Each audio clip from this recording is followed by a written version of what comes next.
એ બેન અહીંયા પાછળ આટલું બધું ટ્રાફિક છે ને તમે મહિના અહીંયા ખાવા બધું ક્યાંથી લીધું? 1 કલાકથી આવા ટ્રાફિકમાં?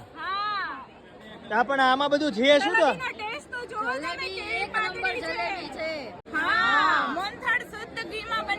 પણ આ રૂપારી રૂપારી તો જો લાગે એકદમ ક્રન્ચી છે, ક્રન્ચી એકદમ એમ. ક્રન્ચી આવો ટેસ્ટ તમે ક્યાંય કર્યો જ નહીં હોય. એમ. મસ્ત ટેસ્ટ છે. અને આ ચટણી કઈ છે? ખજૂર આંબલી છે. ખજૂર આંબલીની? હા. વાહ, શું શું મળે છે? શું શું અહીંયા? ગાંઠિયા, ભજીયા, પછી જલેબી. ખજૂરની અને ટેસ્ટ કેવો લાગે? જોરદાર. એકવાર જરૂરથી વિઝિટ કરજો. એમ નહીં, તમે કેટલી અહીંયા મિનિટથી ઊભા હતા? તઈ વારો આવ્યો? કલાકથી ઊભા હતા, માન વારો આવ્યો. 1 કલાકથી આવા ટ્રાફિકમાં ઊભા હતા ત્યારે બેનનો વારો આવ્યો. અને હવે કાંઈ ઘટે છે સ્વાદમાં? કાંઈ ન ઘટે ને?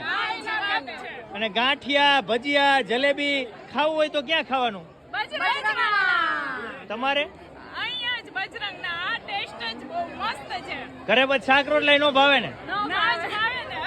હવે 1 કલાકથી આવા ટ્રાફિકમાં ઊભા હતા ત્યારે વારો આવ્યો છે. કેમ કે શુદ્ધ સિંગ તેલમાંથી બનાવે છે વણેલા ગાંઠિયા અને જલેબી ચોખા ઘીની કાંઈ ઘટે નહીં. કઈ તો આવું બધું ટ્રાફિક છે બોલો.